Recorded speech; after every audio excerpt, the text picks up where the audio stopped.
I often go to the Danieli in Venice, and I ask them there to call me Your Highness. I love that. That's my trip. So I go there and I'm dressed like an emperor. I'm not today, but sometimes I dress like an emperor. There have been 2 attempts on your life, yes? Yes, that you're aware of. 2 attempts. In Arabic, we say telte septe. It means the 3rd one succeeds. So I don't know when the 3rd one will be. A young militant, an activist, a labor organizer. You have been arrested in your life. Yes, many times. When I was 14 years old, for example, I became a communist in a region that was under control of the extreme right-wing militia. I ended up in a torture room that I recreated here just behind you.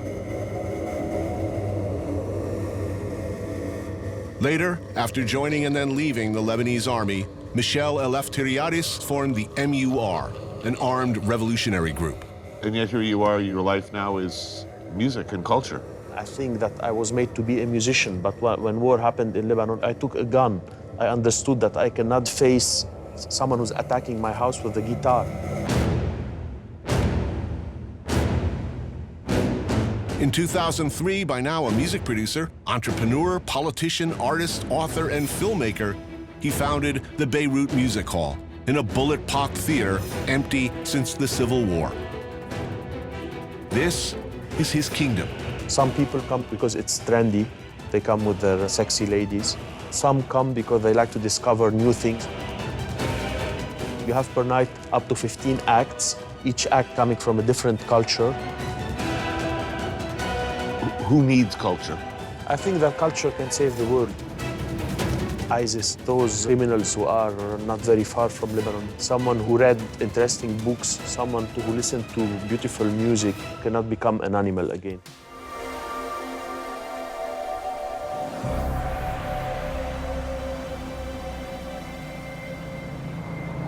This is my world away from the world. To me, it's my little king's domain.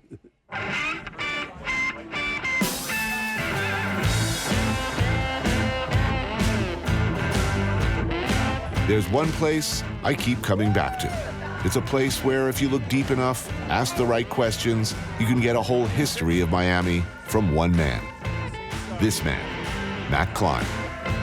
You're gonna have to remember you're speaking to a 100-year-old man. I know, you look good. Raise your voice a little bit. You look good. If I look that good when I'm 60, I'll be happy. You know the amazing thing about being 100 is? A year ago, I was 99. Nobody paid attention to me. Didn't care. I became 100, my God. Matt Klein, the owner, proprietor, and regular bartender at Mac's Club Deuce, turned 100 years old this year. Yes, 100. He's still here.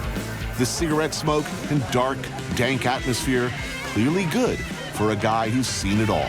That's 73 years ago, Fort Benning, Georgia. I was in the 2nd Armored Division. Mac came to Miami in 1945 from New York's Lower East Side by way of the Battle of Normandy. I came here because I was wounded. The warm weather was much better for me. Well, there were a lot of GIs here during the war, right? The war made Miami Beach for the simple reason that people were stationed here and all of a sudden they saw a world that they didn't believe. During World War II, Miami saw a massive influx of military personnel. Hotels which had seen a sharp drop in business made a deal with the government to house troops at the empty resorts. They told their parents about it. Their parents came down, sons came down. They opened businesses here, and it was basically Jewish at the time. And that's how it started. By the fall of 1942, more than 78,000 troops were living in 300 hotels in Miami and Miami Beach. How long have you been running the Deuce? I took over in 1964. Half my life I spent here. Miami Beach as House, home to the New York Shipbuilding Corporation, the Campbell's Soup Company, and RCA Victor Records. A company town.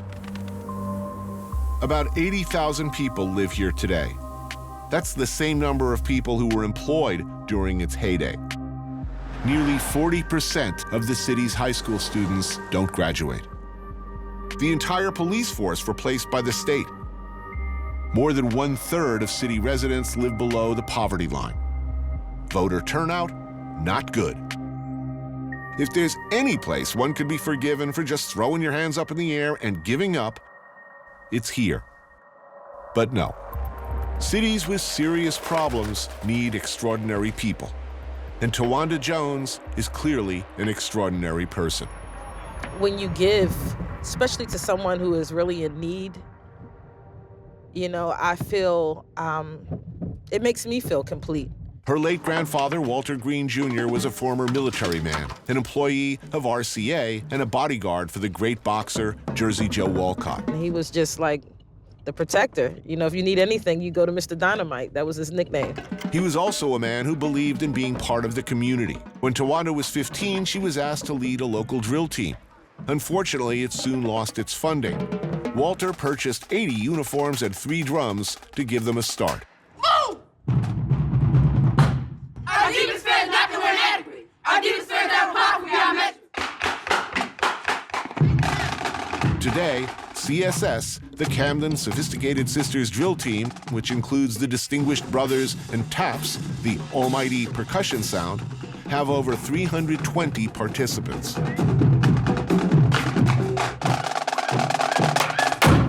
Good job, babies. Good job. Clap it up for yourself. Clap it up. Clap it up. We meet at neighborhood stalwart Tony and Ruth Stakes, still doing what they do. It doesn't get any better than this. What was Camden like back in the good old days? Oh my God. It was so different coming up when I was younger. I didn't have to worry about, my life being threatened coming outside, The neighborhood, everyone knew everybody. That sense of community was strong back then. You're talking about your childhood as if it was a real long time ago. It's not that long ago. I'm an older All right. What the hell went wrong? People can blame it on the politics, but I think that's just too easy. Many have failed our children, but it's up to the parents to really start getting more involved in the kids' education. Know what your child is doing. So you're putting it principally on the parents? Absolutely. This is tasty. Those are delicious. So the conventional wisdom seemed to be, it's time to get out of Camden. Why are you still here? Because the need is in Camden. If every decent person in Camden leaves Camden, then we never have a chance. In order to be a part of the program, they have to maintain a C average or better. Right. It's all about their academics. It's all about nurturing these kids. What's right, what's wrong, The drill team does that. They have different sayings that they go by every day. It's a start without a finish. It is possible. It is never impossible. If I can believe that I can achieve, it's possible, it's possible, it's possible. And they believe this. They say it so much until it's embedded.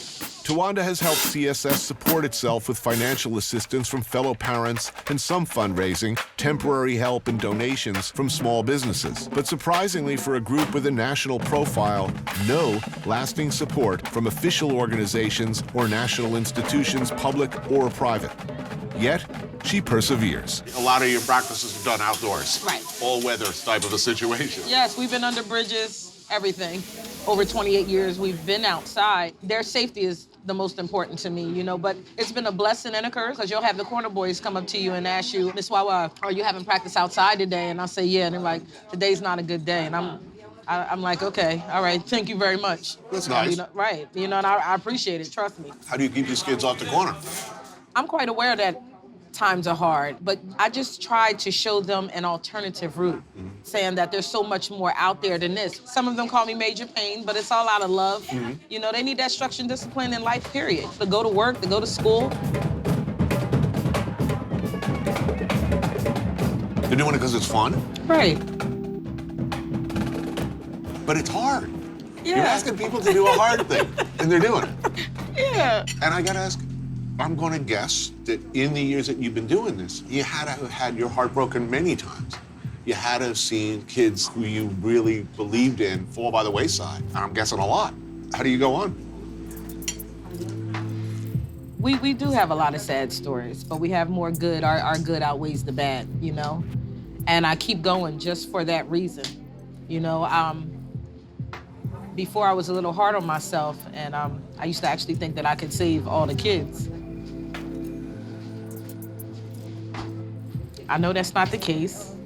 I just do the best that I can do. It's a very strong, Sovereignty movement. So if fighting broke out in the streets, which side are you on? I'm getting tear gas. You're getting tear gas. You don't even have to think about that. But you know what's funny? What I always joke about is like, if like the nation of Hawaii took it back, right, and ousted Uncle Sam, my whole thing, and they was like, no, Hawaii's for Native Hawaiians only now. I'm like, hey, everybody needs a cook. Like, I'm a cook. I have worth. This is Nainoa Thompson. And in 1976, along with a number of similarly heroic Hawaiians, he did a very difficult, very important thing.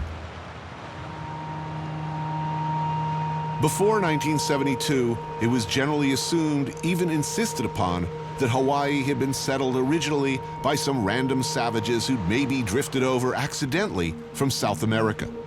It certainly couldn't have been ancient Polynesians. They couldn't possibly have been the kind of sophisticated navigators who could guide a sailboat willfully across the Pacific, across thousands of miles of open water. Nobody could see the canoe here. Too beaten, knocked out of you, no dreams, no hope, can't see.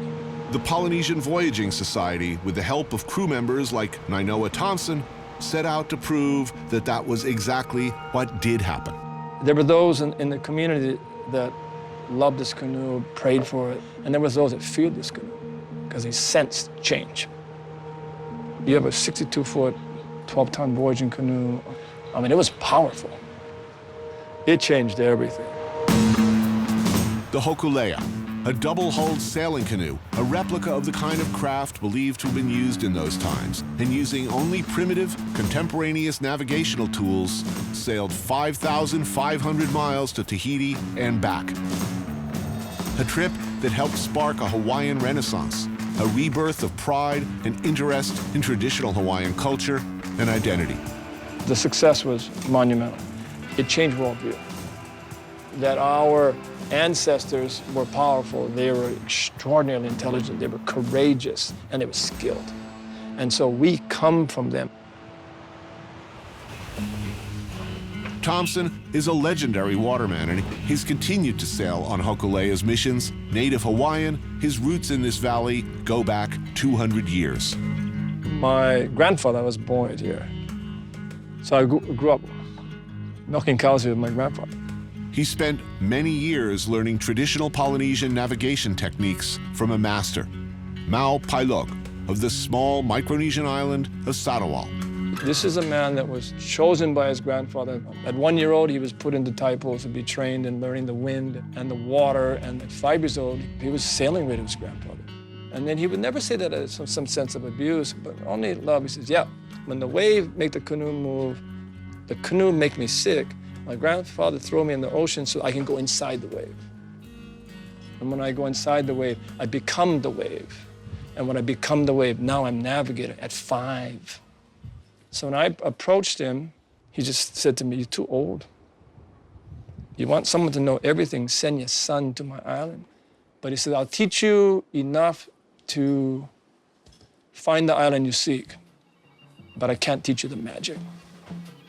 Why do you think it was important to do such a difficult thing? I mean, it's the same story that you're going to see in... Well, everywhere. Everywhere, yeah. In terms of indigenous people.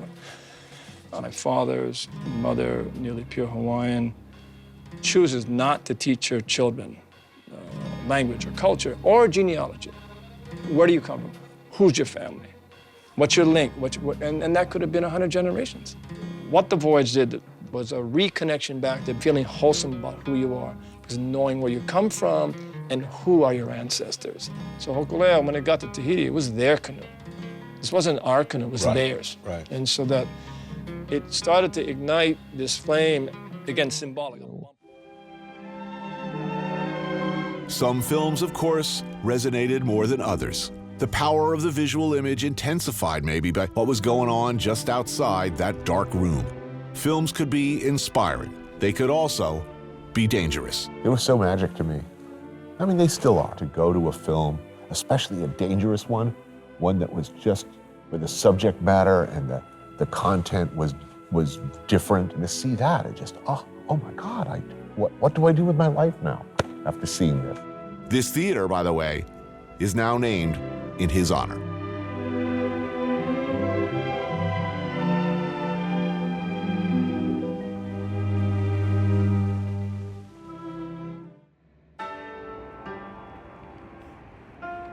When you look at footage you took during the revolution, you're not in those pictures, but do you see yourself?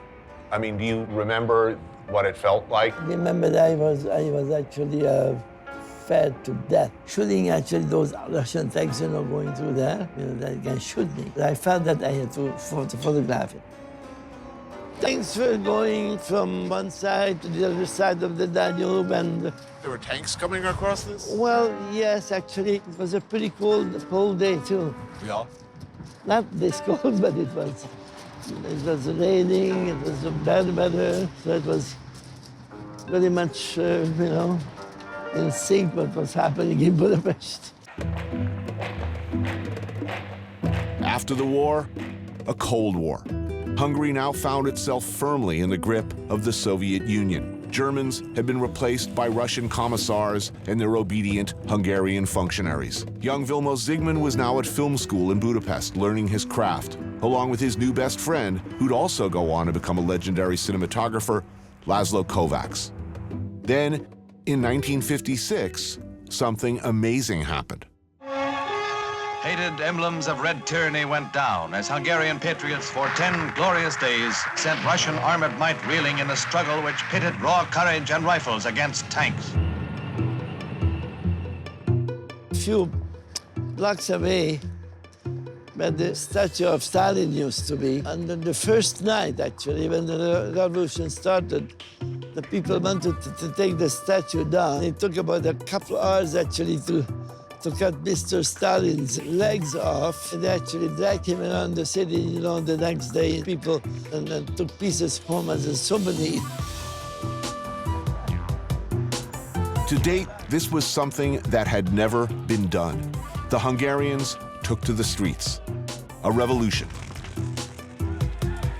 That's when Vilmos and Laszlo and some pals snuck 35mm cameras and film out of their school's equipment room and at great risk to themselves, joined their countrymen in the streets, documenting the revolt and the aftermath. These images are from some of that historic footage. It seemed for 10 glorious days that freedom had finally come. Encouraged by the West and by CIA radio broadcasts in particular, the Hungarians believed that help was on its way, that this was it. They dug in and fought, hoping to hold out until help arrived. On November 4th, a desperate plea went out over the airwaves. This is Hungary calling. This is Hungary calling. For the sake of God and freedom, help Hungary. The Russians had been beaten back for a time, but now they doubled down with a vengeance, pouring tanks and troops and heavy armor back into Budapest and brutally and all too effectively put down the resistance. Help never came. I mean, this is a place where a lot of things happened. It used to be the AVO headquarters. I never shot this before, so this is probably the first time I'm going to have this building shot. So this was the internal secret police. So if someone came at night with a van and you were taken away, you ended up being interrogated here. Yes. Secret Police headquarters in 1956, the site of a firefight between snipers on the roof and their fellow citizens below. Then the people got into the building, went up there, caught them, brought them down, and killed them, actually. Basically, and hang them on the streets. Hung them here. Hang them in one of those streets there. I'm trying to find a tree which they hung those people up there. You don't know one of these trees. Had you seen people killed before the revolution? No. It's a very tragic moment. The building is abandoned. The door, as it turns out, wide open. Oh, wow.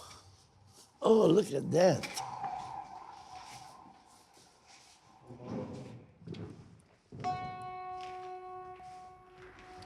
It still feels sad. A little haunted, Yes, yeah?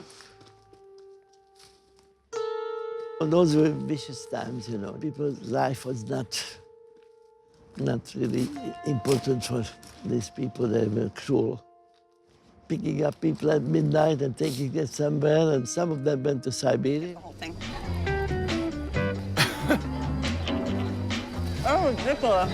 This is open till 4 a.m., so there's definitely a time of day when that seems like a perfectly reasonable idea. If you drink too much, this will pretty much take care of everything that ever ailed you.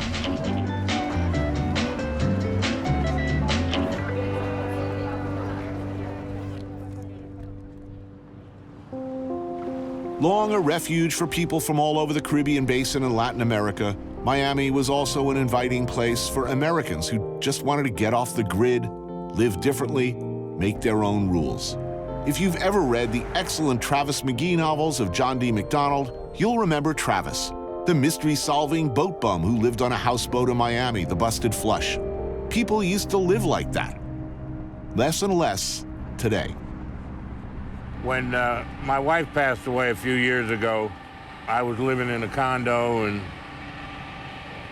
didn't want to do that anymore.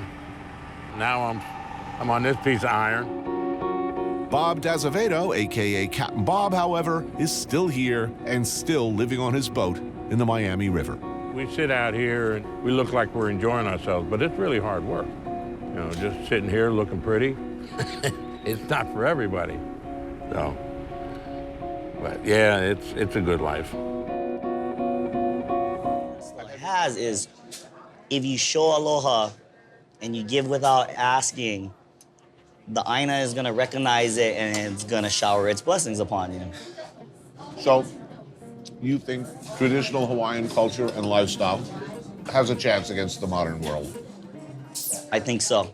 The beautiful part about my ancestors is they realized there was a limited number of resources where they lived, so they observed nature to the best possible they could to figure out what were the cycles and how do we preserve this resource. Hawaiian culture can teach the whole world something that it needs to know is we all live on an island and we are all part of the same community. Let's all show aloha to the Aina and let's show aloha to everybody else as well.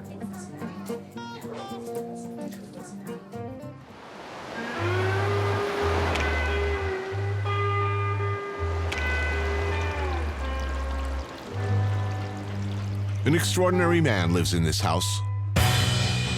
Shep Gordon, longtime resident on Maui, legendary talent manager. Maybe you know some of the people whose careers he's looked after. Alice Cooper, Teddy Pendergrass.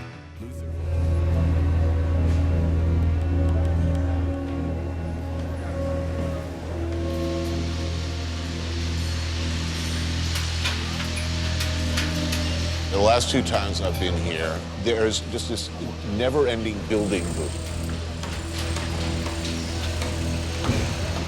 Nobody seems to be moving in, but the buildings are going up. Yeah. Who's buying these apartments? Who are they for? 2 kinds of people. Lebanese who are living abroad, or Arabs, especially from the Gulf region. Right.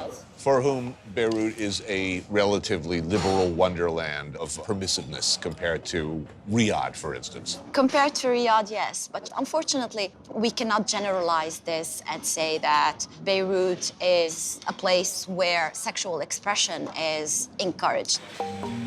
Her books are banned in many countries in the region. She's regularly threatened with rape, stoning, and murder. She is Jumana Haddad, culture editor of Lebanon's biggest newspaper, An-Nahar. Yesterday, I had my first web TV show about sexual freedom, and you cannot imagine how many hell's doors have opened just because I dared say that girls are allowed free sexuality just like boys. And we pretend to be a democracy. This is kafta. Kafta? Yeah, with yogurt sauce and cranberries. It's Then yummy. a fried Kibbeh. stuffed grape leaves? Yes. Tabbouleh, Tabbouleh? the famous tabbouleh. The fact that Lebanon, that Beirut in particular, works at all. All these religious groups and different interests. I mean, this is a fully functioning, more or less, by world standards. Fully functioning. Yeah, this is a... We don't have a president. It's been it's gonna be a year now that we're without That's sort of awesome. Don't you think that the main reason behind you seeing this as a thrilling, exciting place to live in is that you're a visitor and not someone who actually...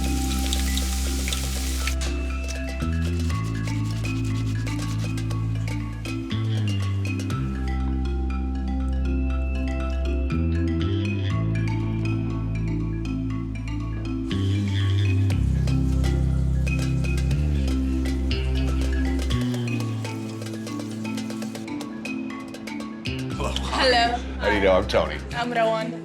Nice Thank to you for meet doing this. This feels very formal, but Yeah. it's not, so please relax. I am relaxed. Okay, good. Can I get my beer?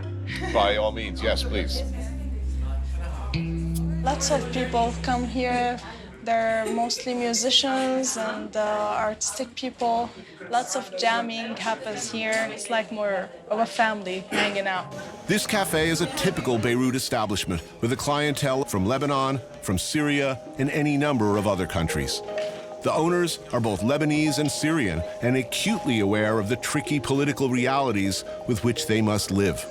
They were concerned about us filming here and wanted us to understand clearly that the cafe has no political affiliation and that the opinions of this young lady, Rawan, are not that of the cafe or necessarily even the clientele. You're born and bred Syria?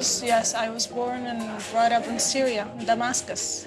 One night, 3 a.m., the army entered our house and I found them in my bedroom looking for the Free Syrian Army. My dad knew he couldn't protect us because he was old. 3 hours later, we decided to leave. So we came to Beirut. Oh, thank you. We always eat here. Grape leaves is my favorite food. I saw you went for that first. Yeah. It's delicious. Yeah, it is. We come here a lot and we talk a lot about Syria. We talk about our visa issues most of the time. Actually, now I have 4 months left and I really have no idea what am I going to do. What do you think? Will they renew your visa? So far, I don't think so. Do they arrest you? Do they take you to the border and kick you over the other side? How does that? Send you back to Syria. What happens if you go back to Syria?